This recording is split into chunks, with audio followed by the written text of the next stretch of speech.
ఈ భారతదేశంలో ఉన్నటువంటి చట్టాలు ప్రజలందరికీ తెలియజేసే విధంగా ప్రతి అధికారి పాటుపడితే మాత్రమే చట్టంలో ఉన్నటువంటి విషయాలన్నీ కూడా ప్రతి వ్యక్తికి తెలుస్తాయి. చెట్టు నరకకుండా ఉంటాడు, వాటర్ ని పొల్యూట్ చేయకుండా ఉంటాడు, గాలిని కలుషితం చేయకుండా ఉంటాడు. సరే విడిగా అడవులను నరికివేత మన భావి తరాల వారికి మనం ఏమి ఇయ్యలేని స్థితిలో ఉంటాం. వాళ్ళు అనుకుంటారు కావచ్చు, మాకేందయా ఎండపడకుండా మేము బతున్నాము, ఏసీలలో ఉంటున్నాము, మాకు ఈ పర్యావరణం తోటి పనేందయా, మీ ఫారెస్ట్ లో ఉంటేంది, మీ ఫారెస్ట్ లేకపోతేంది, మీ అడవులు ఉంటేంది, అడవులు లేకపోతేంది అని అంటే నీ గాలి పంక తిరగాలన్నా ప్రకృతి గాలి రావాలి, నీ ఏసీ నడవాలన్నా ప్రకృతి గాలి రావాలి. ఈ గాలి తోడైతేనే నీ ఏసీలు ఫ్యాన్లు తిరుగుతాయి. విషపూరిత గాలుల వల్ల జంతువులు, పక్షులు, వాటితో పాటు సూక్ష్మజీవులు కూడా తీవ్ర అనారోగ్య పాలై మరణించే అవకాశం ఉంటుంది. ప్రపంచంలో ఒక ప్రాణిని చంపే అధికారం ఏ ప్రాణికి లేదు. అడవులను నాశనం చేసే అధికారము ఏ మానవునికి లేదు. ఓజోన్ పొర, సన్నగౌత, ఇదంతా దినదినం మనం చేస్తున్న దుశ్చర్యల వలనే ఆ యొక్క ఎలినో గాలిలో ఓజోన్ పొర, వాటితో పాటు ఇతర కాలుష్యానికి సంబంధించినటువంటి మొక్కలు అడ్డుకుంటాయి. దీనివల్ల ప్రపంచవ్యాప్తంగా పంటల యొక్క దిగుబడి కూడా తగ్గుతుంది. పంటల దిగుబడి తగ్గితే జీవన ఆధారం అనేది కోల్పోయే అవకాశం ఉంటుంది. చాలా మంది రైతులు జీవన నష్టం కూడా జరుగుతుంది పలు రకాలుగా. అది ఎలా అంటే విషపూరిత గాలుల వల్ల జంతువులు, పక్షులు, వాటితో పాటు సూక్ష్మజీవులు కూడా తీవ్ర అనారోగ్య పాలై మరణించే అవకాశం ఉంటుంది. సూర్యుడు, చంద్రుడు, నక్షత్రాలు, భూమి, భూగోళం, ప్రపంచం మొత్తం పర్యావరణంతో అల్లుకొని ఉంటుంది. ఈ పర్యావరణాన్ని ధ్వంసం చేసినట్లయితే భారీగా జరిమానాలు, వివిధ రకాలైనటువంటి చట్టాలు కూడా ఉన్నాయి భారతదేశ వ్యవస్థలో. ఈ భారతదేశంలో ఉన్నటువంటి చట్టాలు ప్రజలందరికీ తెలియజేసే విధంగా ప్రతి అధికారి పాటుపడితే మాత్రమే. ఆయన చెట్లు పెంచిండు, ఆ చెట్లు వనమై పెద్ద అడవులైన అందులో వృక్ష సంపద అనేకంగా ఉంటే పక్షులు జాతీయ ఇలాంటి అవగాహన కార్యక్రమాలు మన లాలెన్స్ టీవీలో ఎన్నో రాబోతున్నాయి, మరెన్నో రాబోతున్నాయి. ప్రతి ఒక్కరి ఒపీనియన్ కూడా తెలుసుకోబోతున్నాను రానున్న రోజులలో. పర్యావరణం గురించే కాదు, ప్రతి ఒక్క అంశం గురించి, ప్రతి విషయంపై అవగాహన కోసం మన లాలెన్స్ టీవీ ప్రతిరోజు లాలెన్స్ టీవీలో పెట్టినటువంటి ప్రతి పోస్టు వితిన్ సెకండ్స్ లో చేరాలంటే సబ్స్క్రైబ్ చేసుకొని బెల్ ఐకాన్ నొక్కిన తర్వాత ప్రతి విషయం మీకు అందుబాటులో ఉంటుంది. పెట్టిన వెంటనే మీరు వీడియోని అందుకోగలుగుతారు. Represented by లాలెన్స్ టీవీ. నేడు జరుగుతున్న భూ ఉపరితల పర్యావరణం, దాని సమతుల్యత గురించి ప్రజలకు అవగాహన గురించి మేధా సంపత్తులు ఆలోచన చేయవలసిన విషయము ఏమనగా, వచ్చే రోజులు మహా భయంకరమైనవి. ఇప్పుడు జరుగుతున్న ఇరాన్ ఇరాక్ యుద్ధానికన్నా భయంకరమైన రోజులు వస్తాయి. ఎలినో ప్రభావం తోటి ఇప్పుడు జరుగుతున్నటువంటి కాలం అనుకూలంగా లేక రైతులకు నష్టం, వ్యాపారులకు నష్టం, ప్రతి భారతీయులకు, ప్రపంచానికి నష్టం వాటిల్లే ప్రమాదం పొంచి ఉన్నది. దానికి కారణం విచ్చలవిడిగా అడవులను నరికివేత, విచ్చలవిడిగా చెట్లను నరికివేత, అక్రమ రవాణా, భూదందాలు, భూమి లోపల ఉన్నటువంటి చెట్లను తొలగించి నీరును క్రమబద్ధీకరణ పారుతున్నటువంటి క్రమం లోపల భూ కబ్జాలు చేసినటువంటి వారు ఆ నీటిని ఇనకకుండా చేసి సక్రమంగా కుంటలు ఉండే చోట ఉండనీయకుండా, చెరువులను ఉండనిచ్చే చోట ఉండనీయకుండా భూ కబ్జాలు చేసి పెద్ద పెద్ద భవంతులు నిర్మించి నివాస ప్రాంతాలుగా ఏర్పరిచేట కారణాల వల్లనే ఈ ఎలినో ప్రభావం పడుతున్నది. రానున్న రోజులలో మన భావి తరాల వారికి మనం ఏమి ఇయ్యలేని స్థితిలో ఉంటాం. ఒక డబ్బు కట్టలు, బంగారం కుప్పలు తప్ప వాటితోటి మనిషి బతికే కాలాలు లేవు. అవి బతకాలంటే గాడిదలు, పశువులుగా పుడితే కాగితాలు తిని బతికే క్రమము అది. కానీ మనుషులము సంస్కృతి మనది గొప్ప సంస్కృతి కాబట్టి మనము చెట్టును కూడా దేవుళ్ళలాగా పూజిస్తాం కాబట్టి చెట్లను కొట్టకుండా ఉండి అడవులను నాశనం చేసేయకుండా ఉంటే భారతవాణి గాని ప్రపంచం గాని సుభిక్షంగా ఉంటది. ఎవరో ఒకరు చేసిన పాపానికి ఆ పర్యావాసం మనం చెల్లించే మూల్యం వస్తున్నది. ఒకవేళ గొప్ప వాళ్ళు అనుకుంటారు కావచ్చు, మాకేందయా ఎండబడకుండా మేము బతున్నాము, ఏసీలలో ఉంటున్నాము, మాకు ఈ పర్యావరణం తోటి పనేందయా, మీ ఫారెస్ట్ లో ఉంటేంది, మీ ఫారెస్ట్ లేకపోతేంది, మీ అడవులు ఉంటేంది, అడవులు లేకపోతేంది అని అంటే అడవి వలనే చెట్ల వలనే గాలి ఏర్పడి విద్యుత్ తయారైతుంది. నీ గాలి పంక తిరగాలన్నా ప్రకృతి గాలి రావాలి, నీ ఏసీ నడవాలన్నా ప్రకృతి గాలి రావాలి. ఈ గాలికి తోడైతేనే నీ ఏసీలు ఫ్యాన్లు తిరుగుతాయి.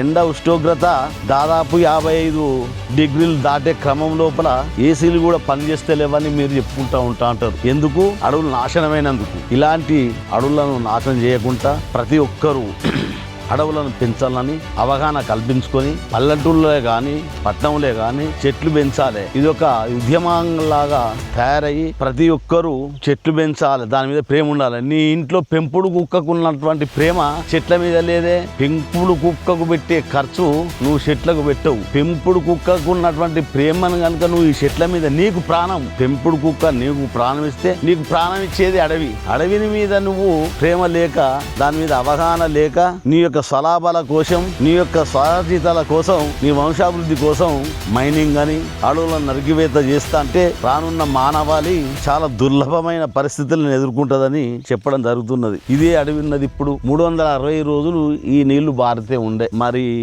ఈ ఎలినో ప్రభావంతో కాస్త ఈ నీరు కూడా ఆగిపోయింది. ఒక 4 చెట్లు ఇక్కడనే ఉంటే కాదు, చుట్టూ వాతావరణం, ప్రపంచ వాతావరణం, దేశ వాతావరణం, రాష్ట్ర వాతావరణం, గ్రామ వాతావరణం, జిల్లాల వాతావరణం అనుకూలంగా ఉంటేనే మానవాళి మనుగడ ఉంటుంది, పంటలు ఉంటాయి, సుభిక్షంగా ఉంటాయి.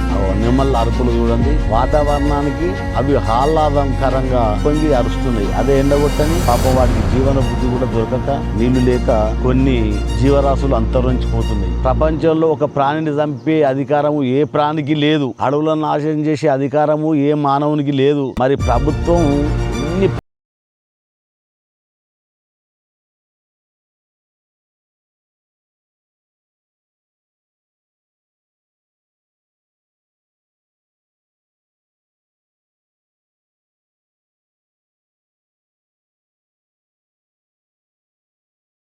అన్నా సరే ముందుగా మున్సిపల్ కార్పొరేషన్ లేదా అటవీ శాఖ ఫారెస్ట్ డిపార్ట్మెంట్ నుండి ముందస్తు అనుమతి తప్పనిసరిగా ఉండాలి అంటూ మనకు చట్టం కూడా చెబుతుంది. ముందస్తు అనుమతి తప్పనిసరిగా. చట్ట విరుద్ధంగా చెట్లను నరికినట్లయితే సుమారుగా 10,000 రూపాయల నుండి 50,000 రూపాయల వరకు జరిమానా ఉంటుంది. వాటితో పాటు 3 సంవత్సరాల నుంచి 3 నెలల నుంచి 3 సంవత్సరాల వరకు జైలు శిక్ష విధించే అవకాశం కూడా ఉంటుంది. అందుకోసమని చెట్లను నరకడంపై ఉండే అటువంటి చట్టాలు, వాటి యొక్క వివరాలు ఎలా ఉన్నాయంటే, జరిమానా పెనాల్టీ అనేది పర్యావరణ పరిరక్షణ చట్టం ఎన్విరాన్మెంట్ ప్రొటెక్షన్ యాక్ట్ కు సంబంధించి ఇండియన్ ఫారెస్ట్ యాక్ట్ చెట్లు నరికితే చెట్ల రకాన్ని బట్టి 10,000 రూపాయల నుండి 50,000 రూపాయల వరకు జరిమానా. చట్టం ఉన్నది అంటారు, చట్టానికి కళ్ళు లేకుండా ఉన్నది అంటారు. చట్టానికి కళ్ళు లేకుండా ఉన్న ప్రభుత్వమే హైకోర్టు, సుప్రీంకోర్టు కొట్టాడి కళ్ళకు గంతలు ఇప్పదీసింది. ఇకనన్నా మన మానవాళ్ళు మేలుకోకపోతే మన భావితరాల వారికి ఏమిస్తాం? ఎన్నడో వెనుకట 100 సంవత్సరాల క్రితం మన తాతలు గడకమాడి చెక్కలు తిని, జొన్నన్నం సద్దన్నం తిని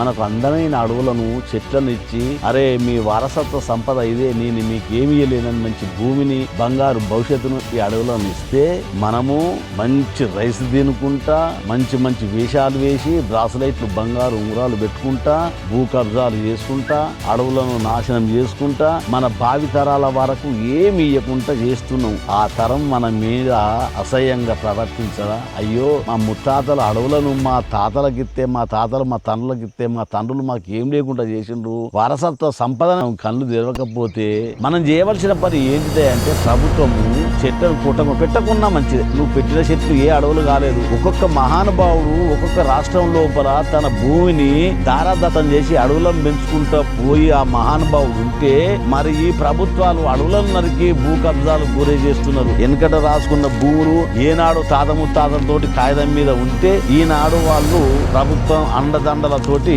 అడవులను నాశనం చేసుకుంటూ ఉండి, చెట్లను నాశనం చేసుకుంటూ ఉండి, భూసారాన్ని నాశనం చేసుకుంటూ ఉండి, ఒక స్వార్థపరుని కోసం 100 మంది బలైతుండ్రు. ఇది ఎంతవరకు సమంజసమని నేను ప్రశ్నిస్తున్నా. అందుకే అంట, పేదోడికి అందమైన పెళ్ళం ఉండద్దు, ఊర్లల్లో అడవులు ఉండద్దు. వానికి పెళ్ళం మంచిగా ఉంటే మంది కన్ను ఉంటాయి, అడవులు బాగుంటే కబ్జాదారుల కన్ను ఉంటాయి. ఈ 2 విపరీతమైన కార్యమే. కానీ ఇది మంచి పద్ధతి కాదని చెప్తున్నా నేను. మనం మెదిలే స్థితి, మనం తినే తిండి, మనం ప్రవర్తించే పనిను, మనం నేర్చుకున్న విద్య ఇతరులకు తోడ్పడాలి. కొంతమందికైనా సహాయం చేయాలి.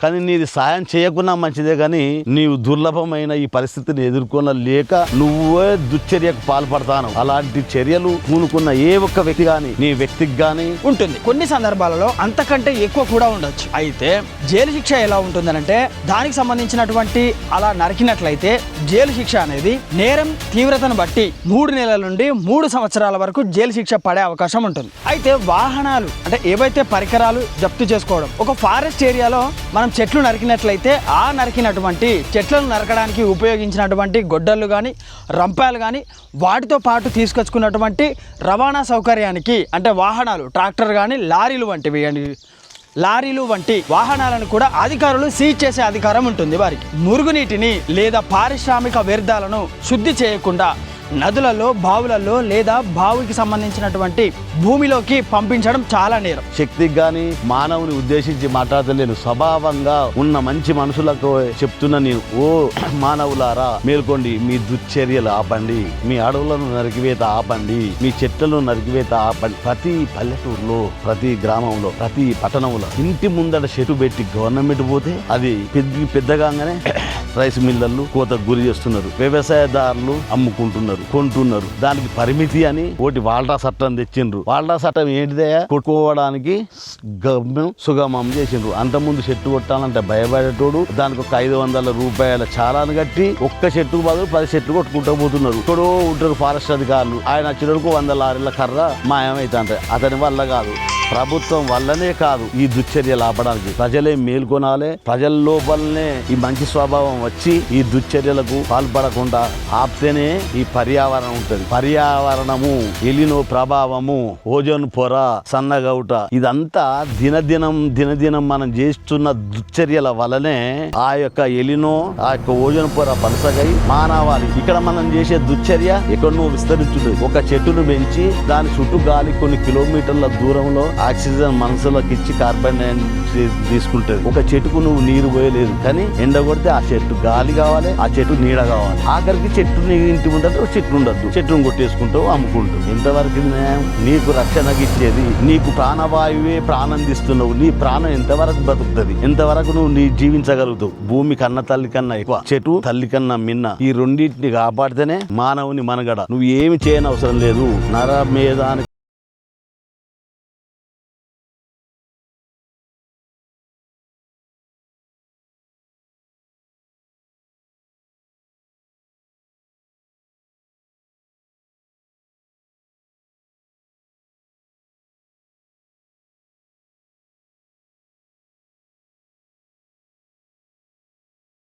వృక్ష సంపద అనేకంగా ఉంటే పక్షులు జాతి అటు నీళ్లు తాగడానికి కుంటలు కట్టిండు, సెలయేర్లు, చెక్ డ్యాములు కడితే ఆయనే మహానుభావుడు, చరిత్ర కారకుడైండు. నువ్వు పెంచకున్నా మంచిదే, చెట్టు కొట్టకు, చెట్టు కొట్టి హీనుని కాకు, భూ కబ్జాలు చేయకు.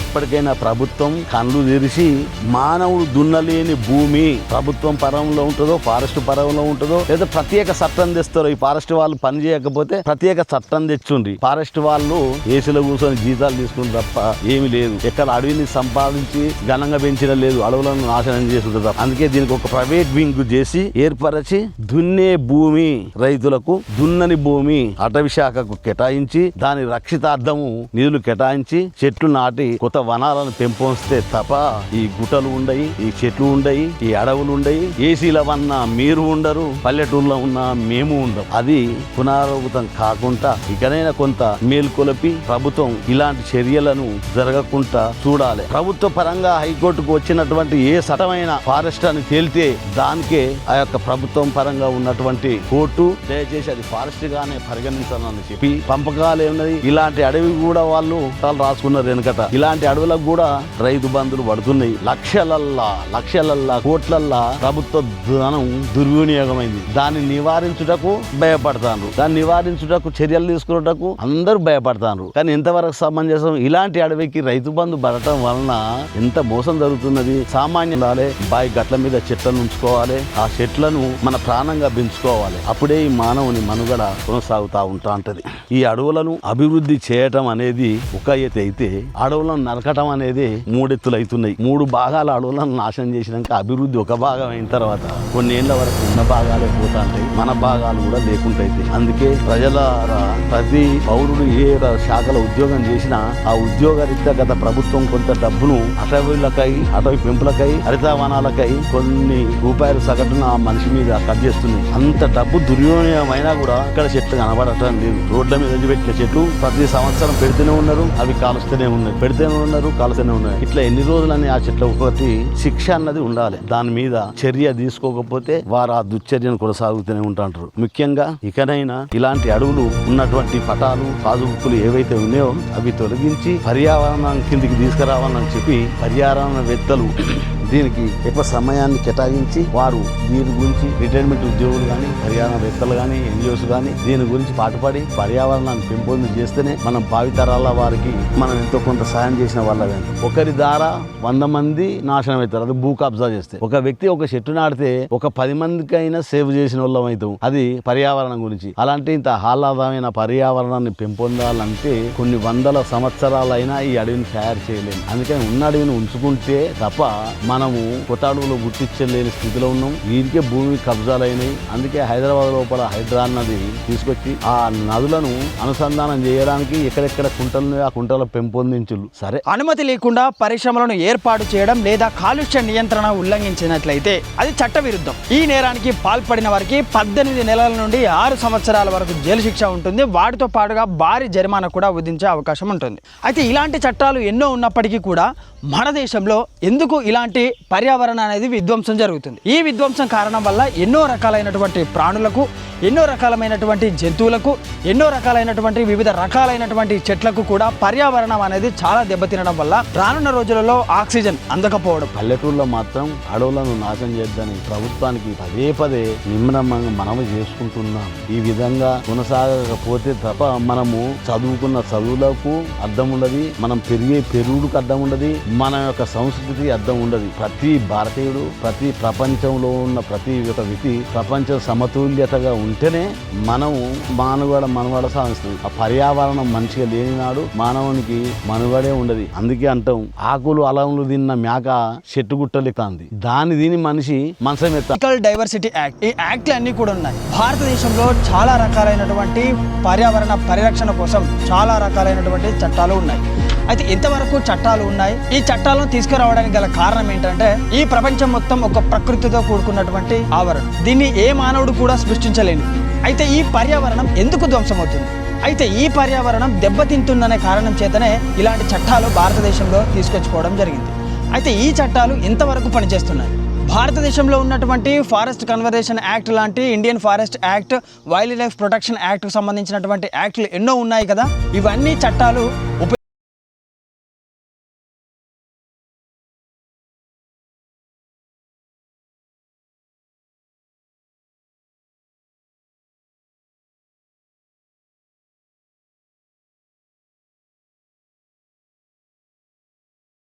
మానవుల మనుగడకు ఇంత ముప్పు ఉండొద్దని చెప్పి సమానంగా బతకాలని చెప్పి ఆ చెట్లు కూడా వాటంతట వావి ఏర్ల ద్వారా నీటిని తీసుకొని సకంగా పచ్చదనాన్ని పంచి మనకు ఆహ్లాదకరమైన ఆనందాన్ని ఇస్తున్నది. మనం ఏం చేసిన వాటికి ఏనాడు ఒక చెంబడు నీళ్లు పోయలే, ఏనాడు మనం DAP ఎరువు వేయలే. అలాంటి చెట్టి, దానికి ప్రాణం లేని చెట్టి, అది ప్రజలకు మేలు చేయాలని జ్ఞానం అంత పెంపొందించుకుంటే అన్నం తినే మనుషులం మనకెంత జ్ఞానం ఉండాలని చెప్పి నేను ఈ యొక్క ప్రశ్నను వేస్తున్నా. ప్రజలారా, భావి తరాలకు మనం అందించే అడవులను వృధా పోదు, మన శ్రమ వృధా పోదు, మన కష్టం వృధా పోదు. ఏనాడు ఎక్కడో చేసిన మహానుభావులు అశోక చక్రవర్తి అలాంటి వారే ముఖలను నాటెను, 20 రహదారులను పెంపొంది 20 మగ్గం పుస్తకంలో చూసుకొని చదువుకున్నాము. అలాంటిదే మనకు లేదా? అలాంటి చదువులు మనం చదువుకున్నాం కాబట్టి మనం కూడా అడవులను పెంపొందించి ఈ ప్రజలను సక్రమంగా పరిపాలించే ప్రభుత్వాన్ని ఏర్పరిచిన తర్వాత మనము ఈ యొక్క ప్రజలకు ఎలాంటి నష్టం జరగకుండా ప్రభుత్వం చూడాలని చెప్పి, ముఖ్యంగా ప్రతి జీవుడు ఎలా బతుకుతున్నాడో కాదు సార్, ప్రతి ఒక్క అడవి ఏ విధంగా ఉన్నది, ఎంత ఆహ్లాదకరంగా ఉన్నది, ట్రెక్కింగ్ ద్వారా కానీ ప్రజలకు చెప్పాలి. ఈ అడవి పర్యావరణం గురించి ప్రజలకు పెంపొందించాలి. ఒక చెట్టు కొట్టాలంటే వానికి భయం పుట్టాలి. ఈ విపరీతమైన చెట్లను నరికేస్తున్నారు సార్. రోడ్ల మీద కానీ, విసలవిడి కానీ, అమ్ముకుంటోళ్ళు కానీ, కోతుల బేడలతోటి కొంత చాలా గ్రామాలు ఆగమవుతున్నాయి సార్. కోతులకు నివాసం ఉన్నటువంటి అడవులను నాశనం చేస్తే ఆ కోతులు గ్రామాలకు వస్తున్నాయి. అందుకే అడవుల జోలికి మనం పోకపోతే మృగాలు జంతుజాలం మన జోలికి రావు. గుడ్డెలుగులు ఊర్లకు వస్తున్నాయి, కోతులు ఊళ్ళకి వస్తున్నాయి, అన్ని ఊళ్ళకి వస్తున్నాయి. అడవి లోపల నీరు లేకుండా చేస్తుంది, మనం అడవిని చెట్లు లేకుండా చేస్తుంది. ఇంకా మన జోలికి సంబంధించినటువంటి అధికారులకు నేను చెప్తున్నా, ఈ యొక్క గింజ చెట్లు పెట్టి చెట్టు ఫలం వచ్చి కోతి తినేదాకా కోతి ఎట్లా పట్టాలి. అందుకనే ఇప్పుడు ఉన్నటువంటి ఈ పరివారణం లోపల, ఈ వానకాలం లోపల మొక్కజొన్నలు గాని, పెసర్లు గాని, కందులు గాని, ఉల్వలు గాని, ప్రతి ఒక్క గింజలు మీరు ఏ విధంగా మన డ్రోన్ల ద్వారా గాని 100 రోజులు పనిచేసేటువంటి శ్రమికులతోటి గాని చల్లుకుంటూ పోతే అది ఒక 9-10 రోజుల లోపల మొలకెత్తి ఒక నెల లోపల పంట చేతికి వస్తా ఉంటది. ఆ కోతులు అన్ని ఏరుకొని తింటాయి. అవి అట్టనే పొమ్మంత ప్రతి సంవత్సరము ప్రతి ఆయుడుపోయిన కాలం లోపల విత్తనాలు వెళ్ళల్లండి, అడుగు లోపల నవధాన్యాలు చల్లండి సార్. అవే ముడుస్తా ఉంటాయి, తింటాయి. ఎంతో కొంత ప్రయత్నం చేయండి. మనం ఇన్ని వేల కోట్లు హరితహారానికి పెట్టేవారు గ్రామంలో కోతులు బట్టి మళ్ళీ ఎక్కడ వదిలి పెడుతున్నావు, వేరే గ్రామంలో వదిలి పెడుతున్నావు. ఆడ 200 అవుతున్నాయి, ఆ 200 బట్టి ఇంకొక వదిలి పెడుతున్నావు, 300 అవుతున్నాయి. ఇట్లా గ్రామాలలో బట్టి గ్రామాలలో వదిలిపెడితే కోతుల బెడద పోదు సార్. అడవుల లోపల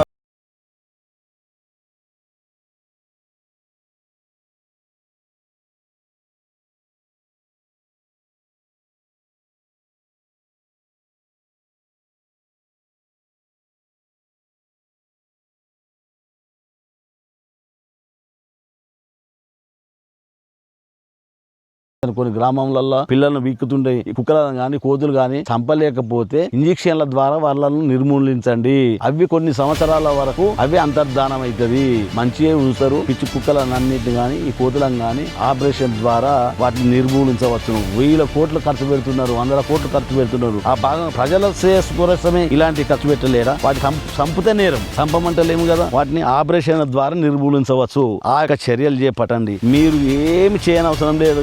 అడవులను పెంచి ఊళ్ళో ఉన్న కోతుల బెడద లేకుండా చేస్తే రైతులు సురక్షితంగా గ్రామాలలో ఉంటారు. భావి తరాల వాళ్ళకు పంటను అందిస్తారు. పట్నం ఏసీలో కూర్చున్న వాళ్ళు కూడా సన్న బియ్యం తిని హాయిగా ఉండొచ్చు. ఈ యొక్క దుశ్చర్య ఇట్లనే పోతే కోతుల బెడద ఎక్కువయ్యి పిల్లలను బీక్క తింటున్నాయి. ఆహారాలు లేకుండా చేస్తే పాడి పంటలు మొత్తం నాశనం చేసిన తర్వాత ఇక కొన్ని సంవత్సరాలు పోతే మానవుని మనుగడ ఉండదు సార్. కోతుల రాజ్యం అవుతుంది. ఫస్ట్ మొదల ఈ యొక్క కార్యక్రమాన్ని మొదలుపెట్టి గవర్నమెంట్ వారు కోతులను ప్రతి గ్రామం లోపల ఆపరేషన్ చేసి సక్సెస్ అయితేనే గ్రామాల అభివృద్ధి జరుగుతుంది, పంటలు బాగుంటాయి, రైతులు బతుకుతారు. లేదా ఇంకొక 10-15 సంవత్సరాల లోపు మీరు ఇట్లనే విచ్చలవిడిగా విడిచిపెడితే ఏ ఒక రైతు వ్యవసాయం చెయ్యడు, ఏ ఒక రైతు పంట పండియడు, ఏ ఒక రైతుకే తినడానికి కూటి కరువై 100 రోజుల పని పోయేటోళ్ళకు ప్రాణం బరువై ప్రాణాలు వదిలిపెట్టే కాలం వస్తుంది సార్. దయచేసి ఈ 2 దుశ్చర్యలే. గ్రామాలలో కోతులు లేకుండా చేయండి. అడవుల లోపల పర్యావరణం కాపాడడానికి దెబ్బతింటది, అడవులు నరకటం అవుతుంది,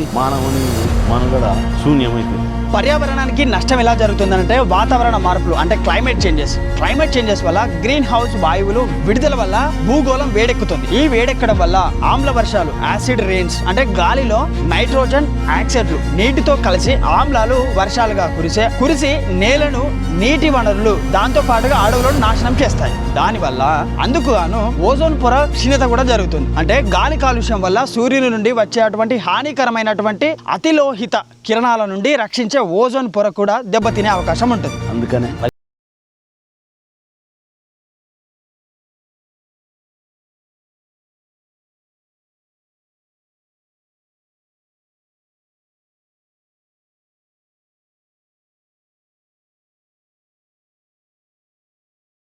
పర్యావరణం ఎక్కడ ఏ విధంగా కొనసాగుతుందని చూస్తే మనము రంపచోడవరము ఆంధ్రప్రదేశ్ ఇతర ప్రాంతాలు తిరిగినప్పుడు మనకన్నా రెట్టింపు అడవులు సక్రమంగా ఉన్నాయి. అక్కడ ఇట్లా దుశ్చర్య జరగదు. అడవులు నాశనం చేయడానికి ఏ అధికారి సహకారం చేయడు. మన దగ్గరనే విపరీతమైన రాజకీయ ఒత్తిళ్లుంటాయి, పైరోగులు ఉంటాయి, నాశనాలు చేసుడు ఉంటాయి. ఈ యొక్క పర్యావరణాన్ని దెబ్బతీయటం ఉంటుంది. ఎవరి సొత్తు ఒక చెట్టు కొట్టాలంటే నీకు ఏమక్కున్నది? చెట్టు కొట్టడానికి నువ్వు దానికి నీళ్లు పోసినావా, పెంచినవా, సాధినావా? దాని ఎట్లా నీ పిల్లలు నువ్వు కొట్టుకుంటేనే కేసు అయితే అంటది.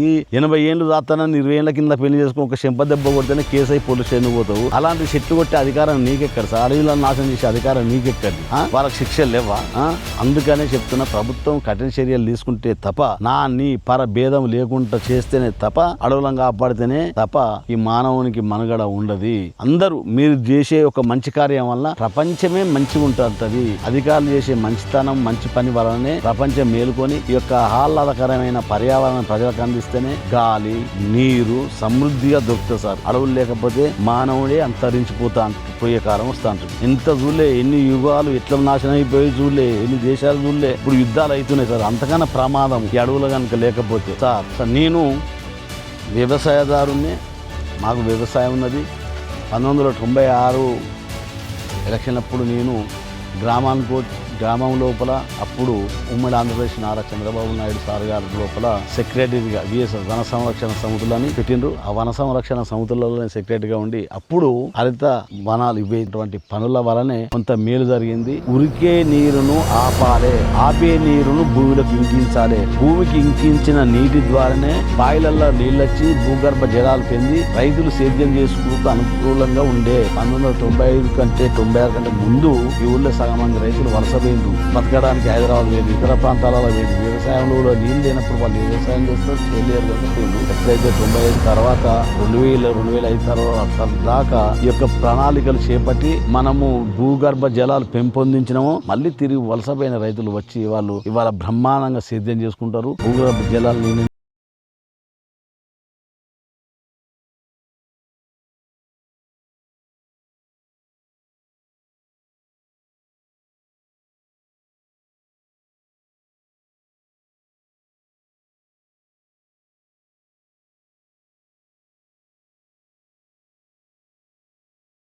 గిట్ల మీద పెంచుకునేట వాటిని కొట్టద్దు, బాయిగడ్డల మీద వృక్షాలను కొట్టద్దు. వృక్షం తానంతటా తాను పని చేసుకుంటది. చిన్న చెట్టు అయితే భూమిని ఎండబడకుండా చేస్తుంది. ఆ యొక్క చెట్టు ఆ భూమికి ఎండబడకుండా చేసి కాపాడుతుంది. ఆ ఎండను తన మీద చేసుకుని ఆ భూమికి అంత నీడుస్తుందంటే సార్ మనం ఎంత పని చేసుకోవాలి. కానీ చెట్టు కొట్టడం వలన ఎంతో నష్టం వాటిల్లుతుంది. ఆ నష్టం మనం పూర్తలేంది. ఈ ప్రపంచానికి ఇతవు చెప్పేది ప్రతి దేశం లోపల కానీ వాతావరణం అనుకూలంగా ఉంటేనే ఆ దేశం ప్రజలు మనుగడగా ఉంటారు. ఏ దేశంలో అయితే వాతావరణం మనుగడ లేదో ఆ దేశాలు ఇప్పుడు ఒక్కొక్క కాడ వ్యవసాయం లేదు, ఒక్కొక్క దగ్గర వర్షం లేదు, ఒక్కొక్క దగ్గర అడవులు లేవు. ఆ దేశం ఎంత దుర్లభంగా ఉన్నదో, వారానికి ఒకసారి స్నానం లేదు, తాగడానికి మంచినీళ్ళు లేవు, ఎంత దుర్లభంగా అనుభవిస్తున్నా సార్. మన దేశం చాలా గొప్పది. అన్ని రాష్ట్రాలల్లో అన్ని జిల్లాల్లో అడవులు ఉన్నాయి. అడవులను కాపాడుకోవాలి. మన తల్లిదండ్రుల కంటే ఎక్కువ సేవ చేసే అటువంటి భావం అడవులకు ఉన్నది. మనకెంత పుట్టినప్పుడు చిన్న పిల్లలకు మన తల్లిదండ్రులు ఎంత సేవ చేస్తారో, ఎంత సాకి పెద్ద చేస్తారో అట్లా ఈ యొక్క అడవులు మనకు వాతావరణాన్ని చల్లదనాన్ని ఇచ్చి ఆక్సిజన్ ఇచ్చి మనం బతకడానికి ప్రయత్నం చేస్తున్నది. ఈ గాలి ఒక 5 నిమిషాలు ఆగితే ఏమైతే సార్. మరో విషయానికి వస్తే వ్యవసాయం వాటితో పాటు జీవ వైవిధ్యానికి కూడా నష్టం ఎంతగానో జరుగుతుంది. పంట నష్టం అంటే గాలిలో ఓజోన్ పొర వాటితో పాటు ఇతర కాలుష్యానికి సంబంధించినటువంటి మొక్కలు అడ్డుకుంటాయి. దీనివల్ల ప్రపంచవ్యాప్తంగా పంటల యొక్క దిగుబడి కూడా తగ్గుతుంది. పంటల దిగుబడి తగ్గితే జీవన ఆధారం అనేది కోల్పోయే అవకాశం ఉంటుంది చాలా మంది రైతులు. విషపూరిత గాలుల వల్ల జంతువులు పక్షులు వాటితో పాటు సూక్ష్మజీవులు కూడా తీవ్ర అనారోగ్య పాలై మరణించే అవకాశం ఉంటుంది. మనకు ఈ విధంగానే పర్యావరణానికి సంబంధించినటువంటి ఎన్నో చట్టాల గురించి మనం మాట్లాడుకున్నాం కదా. పర్యావరణ పరిరక్షణ చట్టం 1986 ఎన్విరాన్మెంట్ యాక్ట్ ప్రొటెక్షన్ యాక్ట్ మనం తీసుకొచ్చుకోవడం జరిగింది. దాంతోపాటుగా వైల్డ్ లైఫ్ ప్రొటెక్షన్ యాక్ట్ వన్య వన్యప్రాణుల సంరక్షణ చట్టం 1972 ఈ చట్టాన్ని తీసుకొచ్చుకోవడం జరిగింది 1970 సంవత్సరంలో. వాటితో పాటుగా వాటర్ యాక్ట్ అనేది నీటి కాలుష్య నియంత్రణ చట్టం అనేది 1974లో కూడా తీసుకొచ్చుకోవడం జరిగింది. దాంతోపాటు మన వాయు కాలుష్యం అంటే వాయు కాలుష్యం సంబంధించినటువంటి చట్టం కూడా 1981లో ఈ యొక్క చట్టాన్ని తీసుకొచ్చుకోవడం జరిగింది మనం. అయితే ఈ చట్టం అటవీ సంరక్షణ చట్టం అంటే protection of forest conversation act 1980 సంవత్సరంలో మనం ఈ యొక్క చట్టాన్ని తీసుకొచ్చుకోవడం జరిగింది. ఎన్ని చట్టాలు ఉన్నప్పటికీ కూడా పర్యావరణానికి పాటుపడి పనిచేసినట్లయితే ప్రతి చట్టానికి విలువ ఉంటుంది, ప్రతి అధికారికి విలువ ఉంటుంది. అడవులు లేకపోతే గాలి 5 నిమిషాలు ఆగితే మానవుడే ఉండదు. ఈ భూమి మీద ఏ జీవి అందుకని వాటిని పెంపొందించుకోవాలి. వాటికి ఏం చేయకున్నా కానీ మనం కీడు చేస్తున్నాం సార్. అయినా అవి మనకు మేలు చేస్తున్నాయి, కానీ మనమే ఆ మేలును మరిచి వాటికి కీడు తలపెట్టినాం. ఇది భావ్యం కాదు.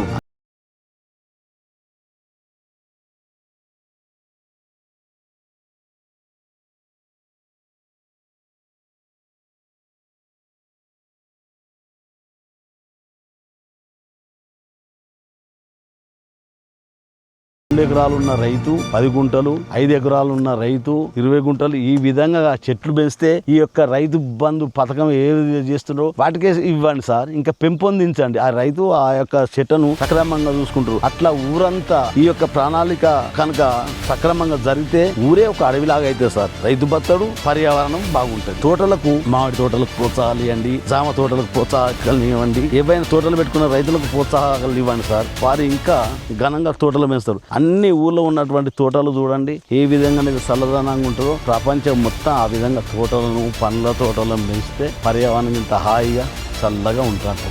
ఎంత చల్లగా ఉన్నారు చూడండి సార్. ఇప్పటి వరకు వర్షాలు లేక రైతులు ఎంత ఇబ్బంది పడుతున్నారు. దానికి కారణం ఎవరు? ఎక్కడో అడవులను నాశనం చేస్తే వాతావరణం సమతుల్యత కోల్పోయి, ఆ సమతుల్యత లేక వర్షాలు పడక ఇప్పటికి విత్తనాలు కూడా పెట్టకుండా పరిస్థితి ఉన్నది సార్. ఇదే కొనసాగితే రైతు బతకపోతే ప్రపంచమే బతకదు కదా సార్. ప్రపంచానికి అన్నం పెట్టే రైతే ఇవాళ తీసి రైతుకి అన్నం లేకపోతే ఆ రైతు ప్రపంచానికి ఏం అన్నం పెడతారు సార్. అందుకే రైతులు సురక్షితంగా ఉంచే బాధ్యత ప్రభుత్వానికి, రైతులను క్షేమంగా ఉంచే బాధ్యత ప్రభుత్వానికి. రైతులు వనాలను, అడవులను కాపాడుకుంటూ సేద్యాలు చేస్తే ప్రజలు సక్రమంగా బతుకుతారు. ప్రతి ఒక్క రైతు ఆలోచించవలసిన విషయము, ఒక చెట్టే కదా, చిన్న మొక్కే కానీ పీకదు సార్. అది పెరిగి పెద్దదైన తర్వాత మనల్ని, మన భార్య పిల్లలు, మన మనవాళ్ళకు కూడా తీసుకొచ్చినటువంటి ప్రభుత్వాలు చట్టాలు, ఎన్నో రకాలైనటువంటి చట్టాలు తీసుకొస్తుంది ప్రభుత్వం తీసుకొచ్చినటువంటి చట్టాలకు విలువ ఉండాలన్నా, అధికారులు పనిచేస్తున్నటువంటి ఫారెస్ట్ అధికారులు చేస్తున్నటువంటి పనిలో వారికి తృప్తి కలగాలన్నా ఈ చట్టాలు అమలులోకి రావాలి. ప్రతి చట్టం గురించి విశ్లేషణాత్మకంగా, వివరణాత్మకంగా ప్రతి అధికారి ప్రజలకు తెలియజేసినప్పుడే ఈ చట్టాల యొక్క విధి విధానాలు, చట్టాల యొక్క విషయాలన్నీ కూడా తెలిసినప్పుడు మాత్రమే వారు చెట్లను నరకకుండా ఉండడం కానీ, విధ్వంసం చేయకుండా ఉండడం కానీ చేస్తారు. ప్రతి వ్యక్తికి తెలియాల్సింది చట్టం గురించి. చట్టం తెలుసుకోండి, పర్యావరణాన్ని పరిరక్షించండి. మరో కొత్త చట్టంతో మళ్ళీ కలుస్తాను. నేను మీ కొంగటి రాజు ఫ్రమ్ లాలెన్స్ టీవీ నుండి. Thank you.